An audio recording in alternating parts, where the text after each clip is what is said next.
Hello friends, I am Shelly Clough, and if you are totally brand new to watercolor, you are in the right place. Today we're going to be covering all the fundamentals of watercolor. It'll be like a Watercolor 101 class. I am an artist who's been teaching watercolor for several years now, so I work with beginners all the time. We're going to cover everything from the supplies that you need to brushes that you can use, what kind of paper to use, how much water am I supposed to use, how does this whole thing work. I'm going to walk you through it. So hopefully you enjoy this tutorial. Feel free to leave any questions that you have below, but let's go ahead and dive in. All right, well, welcome to Watercolor Fundamentals. I am going to walk you through some of the supplies that I would recommend for somebody starting watercolor. So the first thing you need, obviously, is paints. Now, when it comes to paint, you can buy paint that is pre-dried in a palette. This is one I assembled myself, but they have pre-made palettes that you can purchase. Or you can buy tubes of paint like these, where the paint is more of a gel, and you can use that. And you might wonder if one is better than the other. I think they are both fine because this palette right here is simply tubes of paint that I've squeezed into a palette that I then let dry, and I can use them just like a pre-purchased dry palette. I prefer to buy tubes of paint because then I can buy exactly the colors that I want. I can buy whatever palette that I want and lay it out the way that I like. So I like to have a palette with a lot of mixing area. So I have this one that I use that I can also use when I'm traveling. I have this larger palette that is two sides of this ceramic piece. So it has the big mixing area in the middle. That's another nice option. But when you're just barely getting started, I would recommend getting Winsor & Newton Cotman paints. Now, I'm not sponsored by them, but I just think their paints are fantastic for beginners because they are like a college grade paint.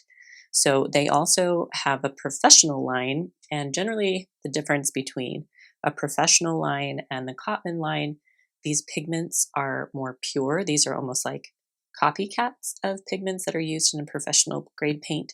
So you might notice a color that comes on more quickly or strongly with a professional grade paint. But these Cotman paints are going to be a really reliable, budget-friendly type of paint.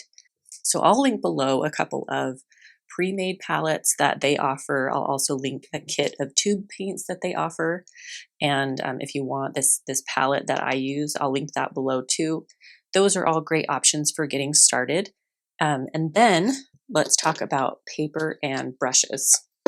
So when it comes to paper, if you are a beginner, I love this Canson XL watercolor paper. The 140 pound is great. Some of their notebooks are a 90 pound, and that's a little light and flimsy, but the 140 pound is nice. I usually use this 9 by 12 pad because I can just cut the paper up into whatever size that I want to use. And it's an excellent value paper. There's lots of other paper options that are a little higher end. They might be more absorbent. They might take colors a little differently, but I use this paper all the time and really enjoy it still. So I would absolutely recommend that. I've tried other generic brands like what you would find at like your local craft store. I have not enjoyed those papers as much. So this is absolutely the paper I would recommend. And then when it comes to brushes, so most of what I paint are florals, botanicals, and some landscapes here and there. So the type of brushes that you want will depend a little bit on what you want to paint. But generally, if you have a variety of round brushes, that is going to cover almost everything you need. The only other brush that I would maybe recommend is some sort of flat brush called a flat wash. This is mostly useful if you're going to be painting landscapes or if you're going to be painting very wet. And most of the time, I feel like beginners are not doing that. So, but this is absolutely can be a useful brush. There are other types of brushes. Here's a few other types of brushes that I have. This is called a dagger brush, and I almost never use it. But if you wanted to make really long, thin lines, that can be helpful.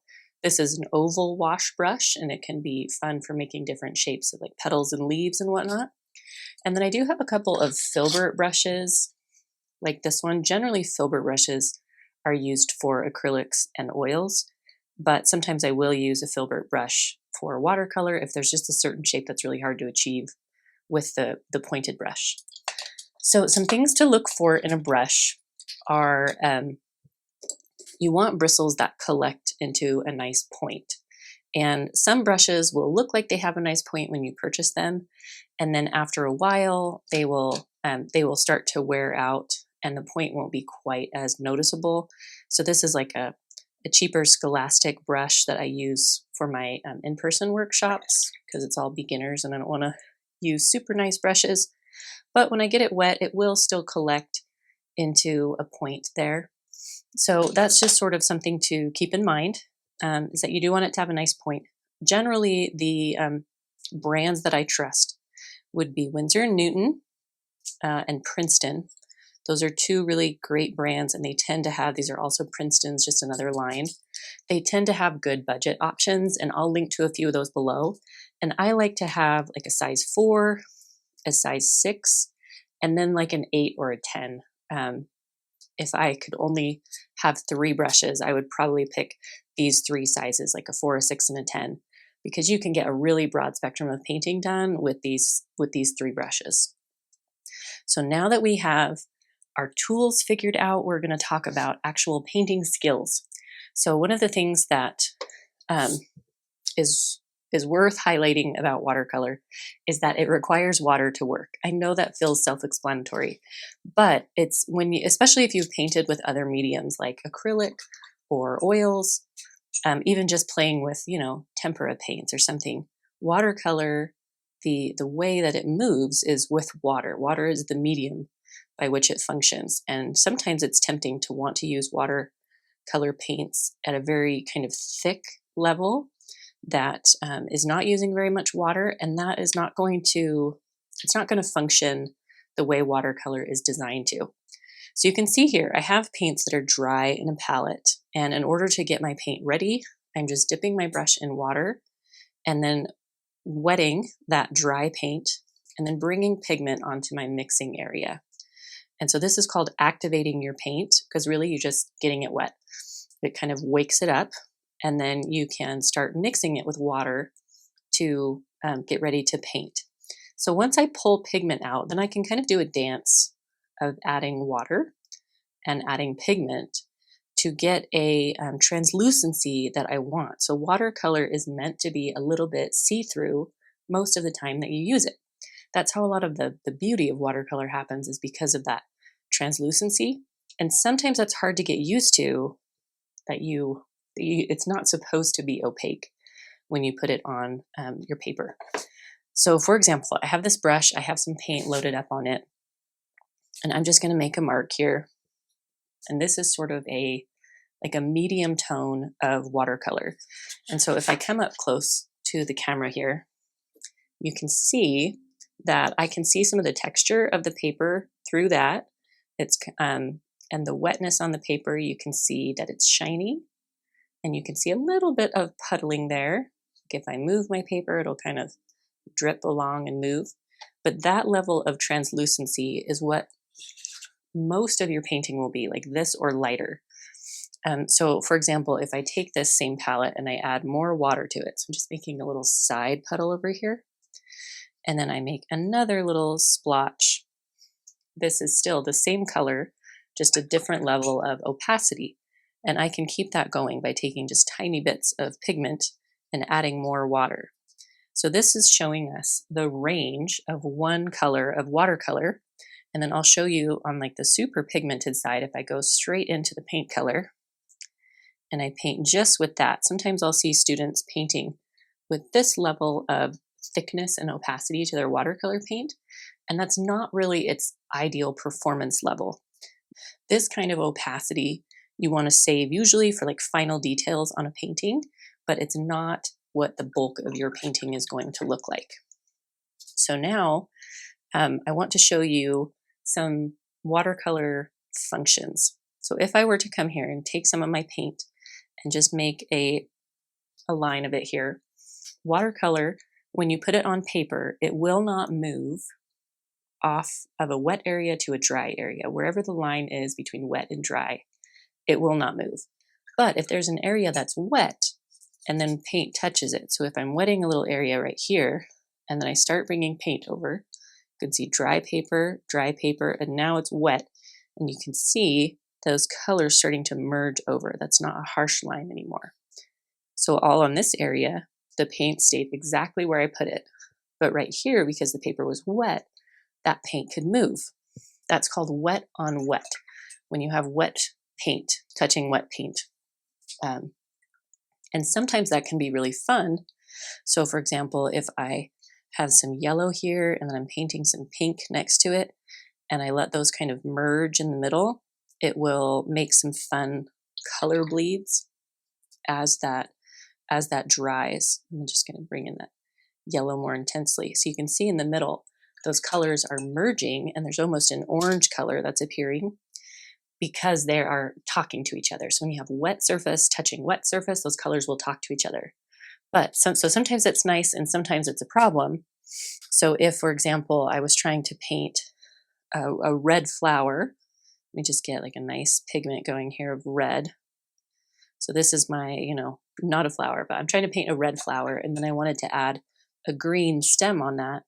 Green and red are opposites on the color wheel, and they are not always going to make it, they're going to make more of a brown color. So if I touch right there, if I brought that color all the way up to where it's wet, you can see the green is now merging into the red, and it's distorting my red.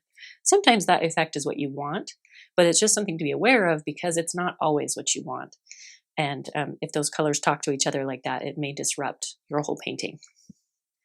Okay, so another common question or struggle that I see students have in my classes is how wet their paper should be. So I want to walk through a little bit of that right now. So I'm just going to stick with the same pink color. And generally when you are wetting your paper, you want it to be shiny, but not necessarily puddled. And it's impossible to make zero puddle. It's not impossible. It's really hard to make zero puddles, but you want a pretty thin layer of paint along the top. So if I come here and I shine it in the light, you can see that the paper is shiny and that there's some little spots collecting of heavier color, but that's about as wet as you want it. Sometimes you can paint extra wet if you really want to get some sort of expressive color bleeds and things like that. So if I paint like this is generally too wet. It's going to be really difficult to control that. You see how it's kind of bulbous? You can see that it's like 3D off the page because it's so full of water. This will generally dry pretty unevenly, and it will also sort of make your paper buckle. It will just be a little harder on your paper. So if you need to rework that area later, it will give you more trouble than if you used less water to begin with. So as these dry, you can see that this one is going to dry a lot more evenly than this one will. Because when it puddles, the water naturally will collect in a certain spot on the paper. And then the other areas will dry first, and where the water collected will dry later, and then you'll end up with some lines there. Now, another problem I see students having is not having enough water on their brush. So maybe they were trying to paint and they keep getting a puddle. And so what they've started doing is just really lightly dipping their brush in their palette, just kind of dink, dink, dink. And then they go to paint and they end up with these scratchy textures like this. Now this is called dry brushing. When you're getting texture like this on your paper, this means that there's not enough water in your bristles for it to slide across the paper. So this can be an artistic technique, but if you're not wanting it to look like that, it means your brush is thirsty. It needs more water. So I like to tell my students that a brush is like a mop, and it's designed to hold liquid in it. And so when I am getting paint from my palette, I will really swirl the brush in there so that I am capitalizing on the water that my brush can hold.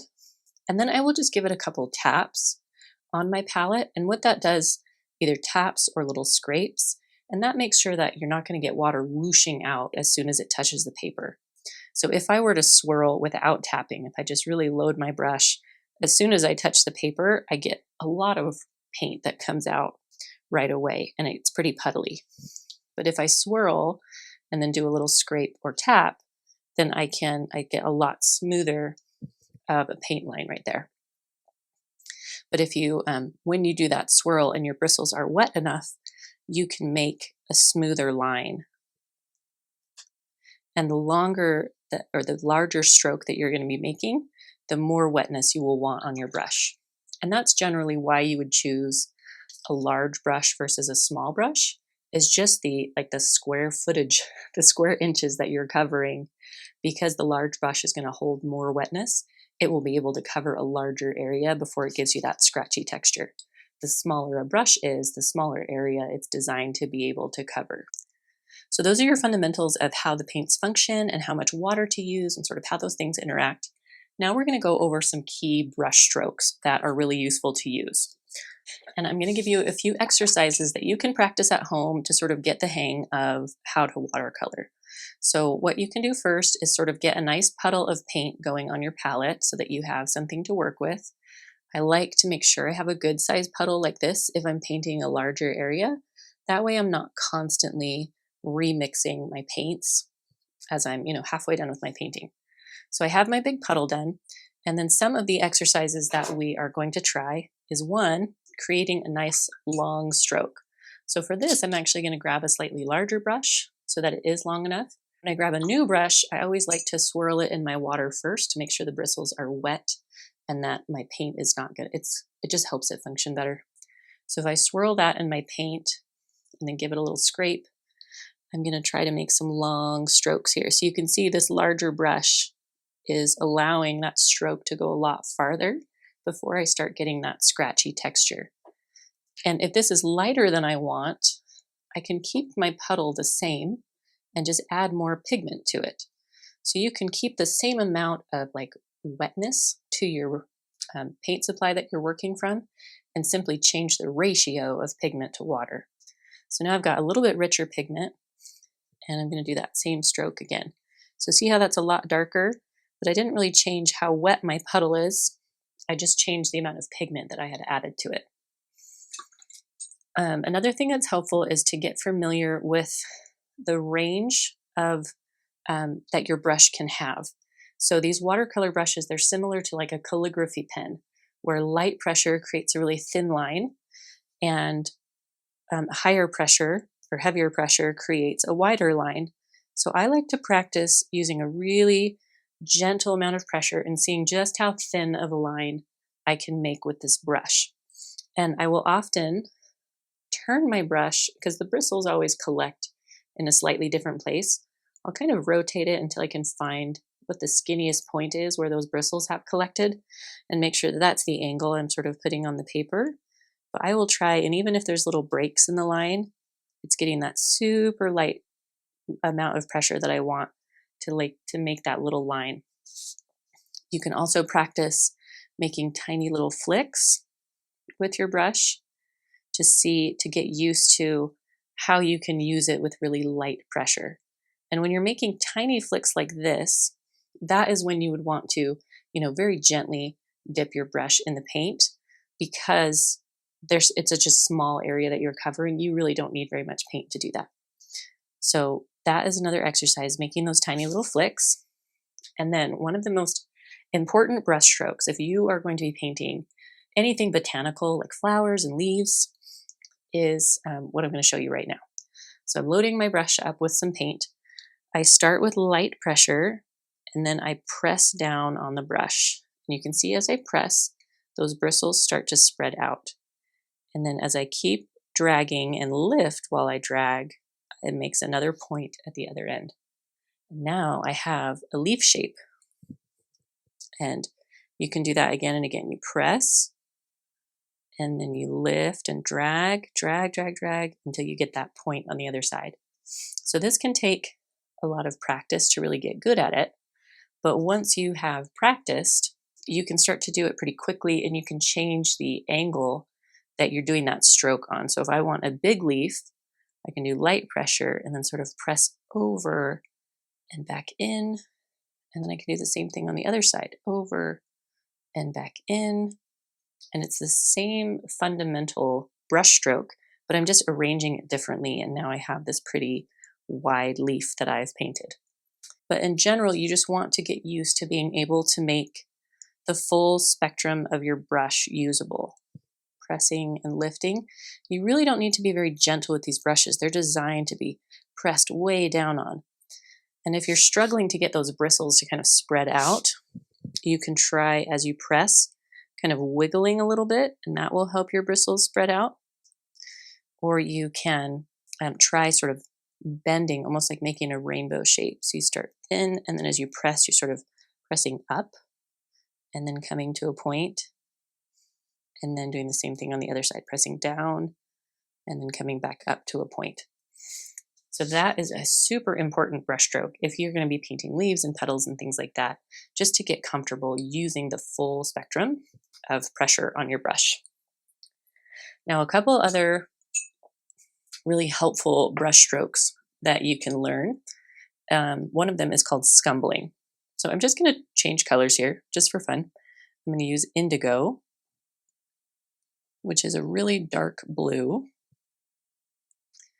And for scumbling, it's a way to create a textured look on your painting. So generally what I do is I take my brush, and with just a little tip on it, I'm sort of dancing the brush around, trying to leave little bits of white space. So this would be like the center of a flower here, kind of creating that scratchy texture. And when you leave that white paper out, that is creating a natural highlight. So if you were painting with acrylic, you usually paint a solid color and then you add white highlights on top of it. But when you're painting with watercolor, you leave the white out. It's called negative space. And so when we scumble, that's what we're doing. We're leaving some white out so that it creates a dimensional surface. And with scumbling, you can do it very small, like this, or even smaller. If I grab my little size 4 brush and I do some scumbling and I want to have just a really tiny little flower, I can scumble a really tiny area like that.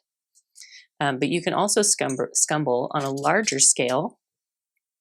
So if I just wanted to add kind of some movement or dimension into my painting, I could scumble, maybe kind of like this, where I'm just dancing my brush around and it kind of is giving the impression of some maybe foliage or something happening. So scumbling can be done at different scales, but it's in essence kind of fluidly moving your brush around. You don't want all your shapes to be the same. So you don't want to be creating the same shape over and over. You want a variety of sizes of marks, some small and some big, just sort of creating what looks fairly organic and then leaving little bits of white space out in between. So those are some foundational brush strokes that you can play with. Now, some troubles that I see students run into sometimes are trouble with uneven brush strokes. So especially when they're practicing these leaves, you're going to get some unevenness inherently, especially when it's a more value paper. It's a little less absorbent than a really high-end paper. It's going to be more apt to some of these lines, but there are some things you can do. So I have a lot of students where they're practicing their leaf shape and they get a lot of this, where one side gets a really big blob of color. So do you see how that's happening here? So maybe you've experienced that a little bit. And generally what's happening there is when your pressure makes a sharp change. So if you're lifting your brush really quickly, then it will leave a puddle at the end. The tip of your brush is kind of like a depositor. And so when you are lifting your brush, you generally want to try to make the pressure on that very even.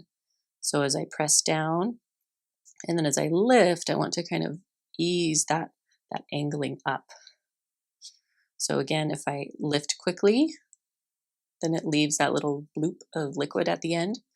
And if I lift more slowly, it kind of spreads that paint out a little better. You can also, so this one kind of had some unevenness, you can take your brush and just sort of move that color around and make it more even. And that is one thing you can do. You also, with watercolor, because your brush is like a mop, you can pick up color as well as put it down. So let's use this as an example. If I tap a bunch of extra color into this and it's just way too wet, way more wet than I want it to be, then what I can do is rinse my brush, dry it off on my paper towel. And so now it's a clean, damp brush, and I can actually run it over and it will pick up that color and I can even it out. So if I come over here, maybe I want to smooth out that edge. and running it over there, it actually picked up the color and I was able to make that more even. So just remember your brush looks like a mop, works like a mop in both directions for making your paper wet and also picking up water from your paper. Another thing you can do with a brush that is clean and damp is what's called softening an edge. So if you have a hard edge here and you want it to be less stark, you take that clean, damp brush and you just kind of run it over the edge, and it will make that a more of a subtle gradient instead of a harsh line. You can also use a clean, damp brush to lift color that you've already painted. So if I didn't want a leaf right here, I can kind of scrub at this with my brush. I'm just scooting my brush back and forth, giving it a rinse and a dab and doing that again. And then I can take a little bit of clean paper towel and lift that off. So, and then if I do that one more time, I've still got kind of a shadow of it there. It doesn't ever erase perfectly, and the longer paint's on your page, the harder it will be to lift, but it will make it empty enough that you can paint over it now. Always let it dry first, but it's now been cleaned off enough that you can sort of paint over and replace it with something else without it being too noticeable. Another trick I love for fixing errors is a magic eraser. So this is actually a magic eraser. Let me see. I have a full-size one here that's kind of dirty, but a magic eraser, like the cleaning supply. I just cut them up into little triangles like this, and then I will get it a little bit wet. Just gonna move this out of the way. So I will just spritz it a little bit, and then I can come to my paper and wipe that on something I've painted, and it does a really nice job of lifting color. This is especially nice if, maybe you've spent a really long time on a painting and then you drop your brush or something. See how well that it lifted that off? And the sooner you do it, the better it works. But that is a really handy tool. I always keep a little cup of these at my painting table so that I can clean up any mistakes that I make. So this was the lifting, kind of the scrub and lift side, and this was the magic eraser side. And if I come up close on those, you can see the magic eraser lifted a little more thoroughly than that side.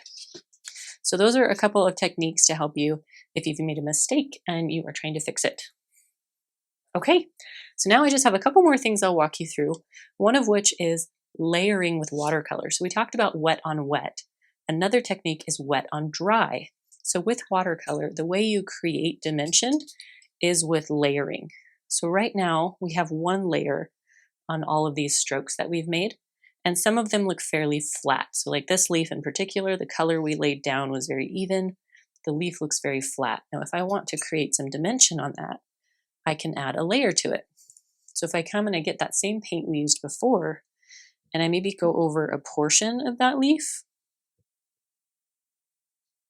now I've created a layer on top of it. And because it's dry underneath, the paint will sit on top of it. And then if I want to, I can kind of soften some of those edges. And so there's those kind of, you can have a clean line on a layer, or you can have a soft line on a layer, depending on whether or not you want to go back in with that clean, damp brush and soften it. So layering with watercolor is a really powerful tool for creating dimension. And that's how a lot of the watercolor that you see looks as vibrant and dimensional as it does. So on the scumbling here, for example, layering you're usually doing over a portion of your first layer because you still want to see some of that first layer, but you want other parts of it to be darker. So as I add a second layer on this bit that I've scumbled, it now looks more dimensional in 3D because I've added that second layer. Another option, sometimes for people layering is difficult. I love using some pen over the top of a watercolor painting. It's a fun way to just sort of change up the way you're painting, but you can use that to sort of outline a shape that you've made. And it's an optional way or a secondary way to sort of pull out some dimension if the layering is a struggle or if you just like the look that that creates. Okay, so those are, I would say, the most important fundamentals for learning how to work with watercolor. I'll have a lot more videos coming up where we're going to dive into brushstrokes and creating some other basic shapes. I will show you one last thing, and that is about taping your paper down, or it's called stretching your paper. So I have a board here that I use when I want to tape my paper down. You don't have to use a board. You can use just your table surface if you want to. And I'm just going to grab a new sheet of paper here. And generally, when you tape your paper down, it's called stretching the paper. When you do this, you're doing it for a couple of reasons. One, so you may notice that the more you paint on a piece of paper, the more it starts to sort of bend and buckle. And when you tape it down and then it dries while it's taped, it forces the paper flat again. It's also useful if you're going to be painting edge to edge, especially if you're going to get the whole surface wet. Your paper is definitely going to bend and buckle. And so it will help a lot to have it be taped down, so it will force it back flat again. And then you'll also get that nice clean line around the edges. So just a couple of tips for taping your paper down. This is one of my favorite types of tape. It's called an artist tape. And I feel like it's a really good balance of good adhesion, and it doesn't usually tear my paper. So what I'll do is I'll just, measure a little longer than one side of my paper. And then I like to hold it nice and taut just over the edge of my paper until I can sort of see through. If you have a brown board, it works better for this step, but I'll try to see through where it's kind of even and then press that tape down. Once I've pressed it, run your fingernail along the edge. And what that does is it really locks the tape into place. So that way you're not going to get any of those little bits of water that are seeping under the tape. And then you're just going to do that on all four sides of your paper. And then when you are done with your painting, if you want to avoid ripping your paper, one of my favorite tips is to pull off the tape at a 45-degree angle. So you're pulling it off like this. You're not pulling it off like this, just kind of ripping it off. If you pull it at the 45-degree angle, it tends to come off much more clean than if you just pull it off like this. See how that I got little rips on my paper?